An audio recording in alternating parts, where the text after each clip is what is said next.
Hello everyone, Jacketing here. Oh, I forgot my mic. Let me do that again. I forgot. Hello everyone, Jacketing here. Welcome to PhD Racing Lab, where today we're doing another episode of Time Attack Rivals, or as we like to call it now, Roast my race car. Roast his race car. For those of you who don't know, my man Alex here, my right hand, might be my right hand man at PhD, my PhD Racing, used to be a very competent driver. Hey, you know what? Before we start this, I met you for like, 3 times? I think so. I beat you twice. Well, my car is much better, but at least as you'll find out, his car is quite a bit better. Yeah. But I don't talk about my past glories of how many times Alex beat me. That's not what matters here. But back in the day, all right, back in the day when Alan and I are just mere babies in elementary school. Alex, okay, I'm not that old. Middle school, maybe. Alex was already out in Toronto chasing for wins at the glamorous and glorious Toronto Motorsport Park. Or as we call the Toronto Thunderdome. Thunderdome, yeah. In this, a fantastically glorious Subaru. As you guys know, I have zero tolerances for Subarus, but today, this being Alex's car, I'll pick up that little bit of interest and we'll go through this. And what I think is a very classic and very awesome time attack build. So, Alex. Yes. The fuck is this? This car started its life as a 2002 Impreza WRX. You non-Subaru guy probably know because the first year that United States and Canada had the STI was the 2004. So back then when the Bugeye generation was available in here, there was never really a STI trim. And I bought this car off of a good friend of mine, I think at the end of 2009. At that point, it was already converted to a version 7 full STI swap, which had the JDM EJ 207, which is a 2-liter engine that we didn't get here, 6-speed, Brembo, anything. And then I basically bought the car with the swap from him, and then basically start tracking it immediately. I think I competed like 2009 to 2013 or 14 at CSCS. I think did like 2 GTA Atlanta with it. Did a few GTA NJMP at that, which it was like 2018. 2018. Yeah, NJMP 2018 was where the two of us actually met. So I think that's literally the last time I actually drove the thing like on track. Oh, no, actually, you know what? The very last thing I drove this track was week before we got the gray Supra. Was the event where I famously blew up the diff in the S2000, and that was the explosive finale. But anyway, that was the last time I compete with this car, and this car has just been sitting in Canada with my buddy at MV Auto for the last 5 years. First questions first, okay. Alex. How many Subarus have you owned before this car? This is actually my second one. This is your second one? Yeah. So before this, I bought a 2005 STI with a rebuild title for really, really, really cheap. I had that car for 2 years. We literally couldn't find anything wrong with that car, but just had a rebuild title. And then I wanted to get into tracking. Tracking the 2.5 is a bad idea. You should get a 2-liter. And that's why I sold my 2.5 STI for this, because they had a 2-liter, which revved to 8,200 RPM. This was my second Subaru, and I still have it. At one point, I think he owned 5 Subarus. And they say they don't have a problem. Before we move any further into the problem, how many engines have been in and out of this car? Technically, this is the third. So the first one was the one that I bought with the car. And then I blew the ringlet on that on a track day. Dropped another 2.2 liter, but with a stock valve train in it. And then after that, this is still the 2.2 stroker, but with a built head. So technically 3 engines. I thought they said 2 liters don't have any problems, Alex. I thought you said that's the reliable one. It is a reliable. That's why I'm on the 3rd, not on the 5th, okay? Never had head gasket issue. Only ring lens. Let's move on. Let's move on. Last time I remember seeing this car, there was a thing here that we could stand on, Alex. Yes. What happened to that? Partially just because I couldn't fit them inside the car. And partially because Speed Academy DP kind of destroyed the one side. Good job, Dave. Good job, Dave. We remember that. So I was just going, you know what? We have better technology now, because back then it was basically like a plank of the splitter with 2 little winglet on the outside. It was surprisingly effective, but also very, very draggy. So if we're ever bringing this car back to competition, I want to do something a little bit better. Wasn't this a really special bumper? Oh yeah, this is Pro Drive Edition bumper that people still give me shit every once in a while that I chopped one up. But back then, they wasn't that expensive. Apparently, they're worth real money now. I haven't checked, but that's what I've been told. Headlights delete. Headlights delete, which I basically just chopped up a pair of factory headlight, took out all the lens and everything behind it, and painted black. Alex, you give me so much shit for how janky my RX-7 is. Yeah. Yeah, but remember, this is him like 15 years ago. I am him 15 years ago. This thing did 36 before your FD was even made it to America, okay? That's true. That's a good point. This thing did the 36 like First time out in Gingerman, before your FD was even in America. on a straight line, like side to side video. My S2000 supercharged was faster than this thing. It was faster. And my S2000 never went through its first engine. I just want to put that out there. Good little car. Can we see what's underneath the hood, please? Sure. This is the first time ever Jackie asked for a look at the underneath of hood of a Subaru. I regret it already. Ta-da! Wow. Welcome to a Subaru, archaeological episode 101. Yeah. I think there's quite a few companies that the parts that this is on doesn't exist anymore. We'll talk about who still exists. Mishimoto still exists. Good for them. Wow, actually I didn't even realize still have that. Yeah. Old school CSF, like super old school CSF, that they don't make radio like this anymore. Vibrant still exists. That's good. That's good. Borg Warner still Pairing exists. still exists. Pairing still exists. Borg Warner still Borg there. Warner and TurboSmart still exist. Well, this still exists.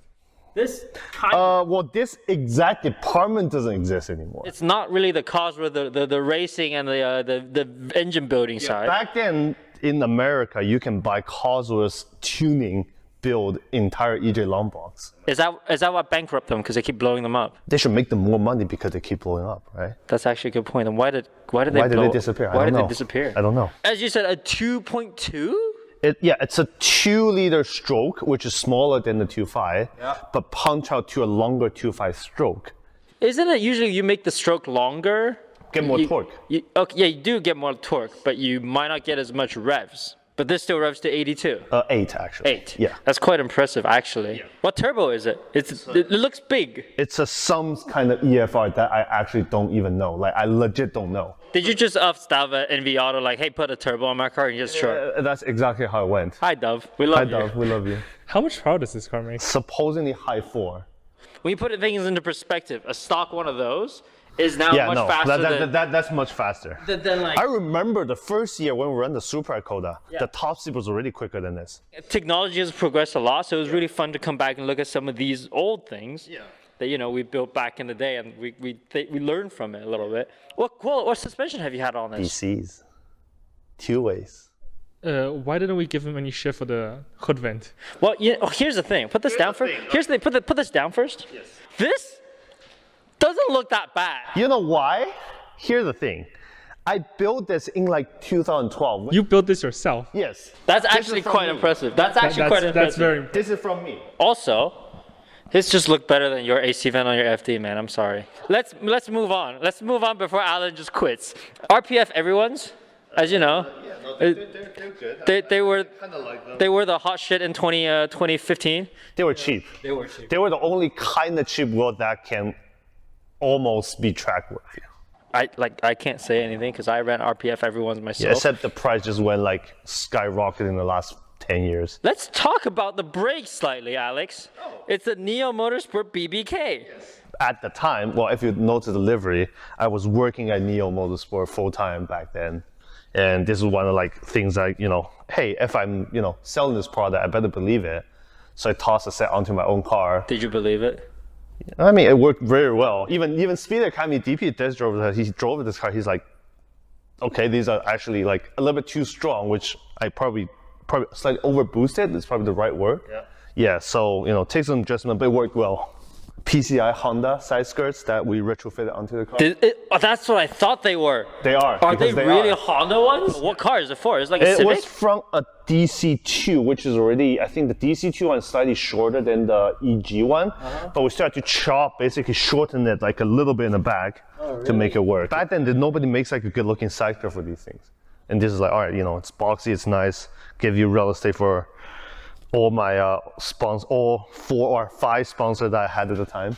Oh, sorry, 6. which Nankang Motors will still be a sponsor. at PHP Nankai, I Racing. cannot believe this, but Nankai somehow has still sponsored us through all these time.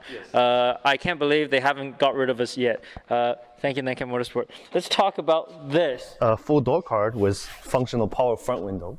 It's like this car is very track prepped, but then every now and then Alex just has these like creature comfort things left in for like no obvious reason. Yeah, why did I keep Does that? I the don't power remember. lock still work? No, it doesn't. Because if you see the back door, there's no lock. It's just like lightweight. So the back door is like very well gutted and with a custom made Luxan window with a reinforcement frame. This is from probably our my good favorite bit. Like the way they've had this done. The way this is kind of the Lexan's like kind of riveted into this like the Yeah, bar. it's a small aluminum tube that it bend in shape, and then it kind of, it's because it's a frameless window, all the GDs were, and it seals almost perfectly. Like props to them. Like Yeah. this is it actually doesn't, really It doesn't nice. get sucked out at speed or anything, it just stays perfectly like a factory window. Didn't this car at some point have a sequential? Or No. not a sequential, dog box. No, it had, okay, so at one point it had dog box, so if you see this little wire here, that's actually, there's a load cell in this knob. So yeah, the car's on full standalone ECU, right? And it's also converted fully drive-by-wire.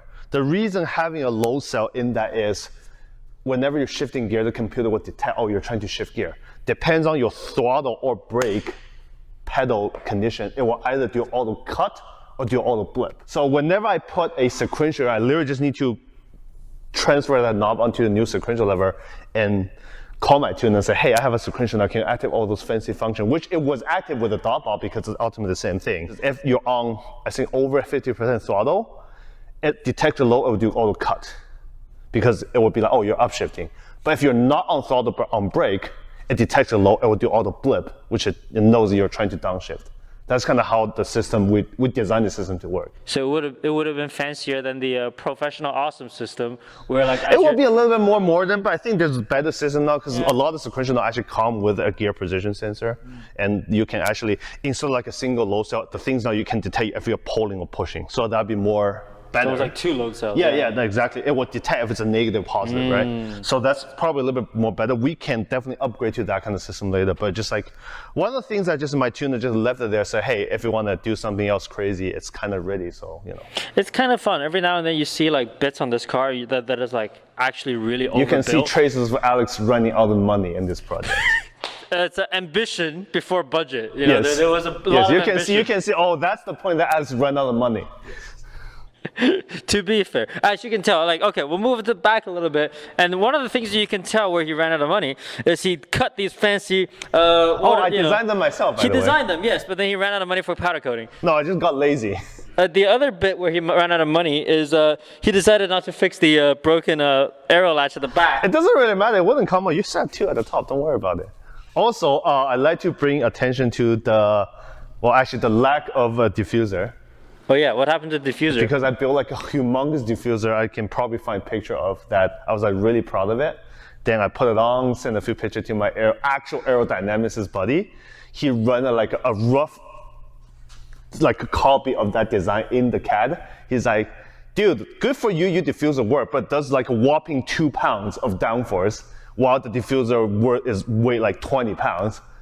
So I was like, yeah, no, never mind. So I just yanked it out. It made more mechanical downforce than it made more aerodynamic mechanical downforce. downforce than actual downforce.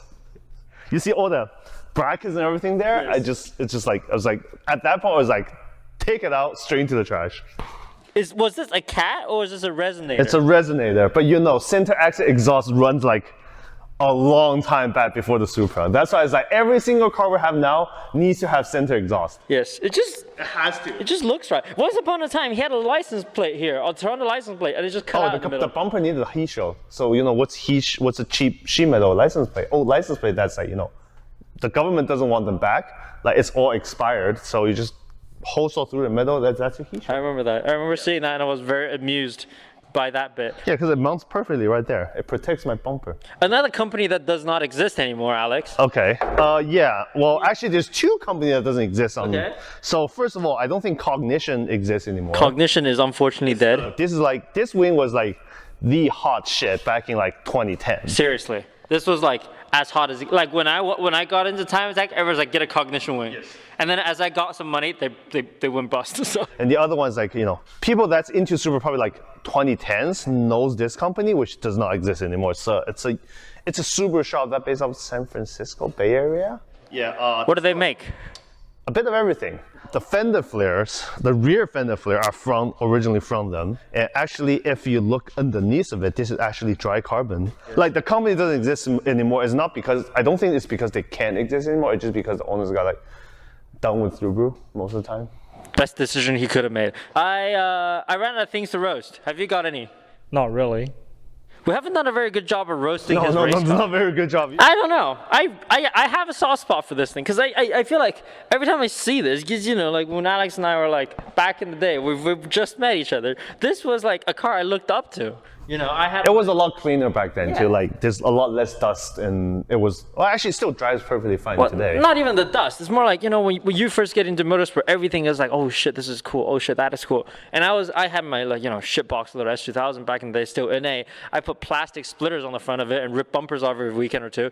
And then I see this thing. I see this guy driving this thing. I go, oh shit, he's so legit. This is like proper. Like I can't believe he can do things like so nice. Like I thought this was nice. And it still is. It still is. It's just our standards have moved on. It's been like a lot has changed in the 5 years. We've learned a lot. Yeah. We've learned a lot. We've grown a lot. To progress from something like this to the first project we built, like the Supra that you see up there. We have better technology now. So if ever I get an opportunity, or not this opportunity, is more like if I get a good enough reason to bring this thing back out, there's a lot more things that we can do to it pretty easily with all our partners now. Like say we have way better aero, we have way better fabricator, we have better engine sources, we have better turbos.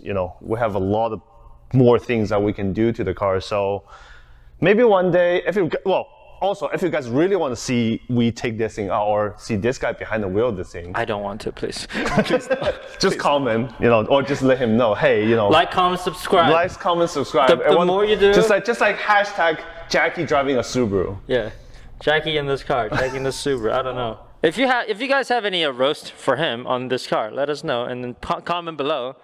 Like I said, this thing's only literally like a missing splitter and oil change away from actually competing in something. It may not be competitive, but it runs and drives just Alex fine. Lee can finally come out of retirement and go back to driving a Subaru again. Sponsor us, please, JJ, please. You got my number. Thank you so much.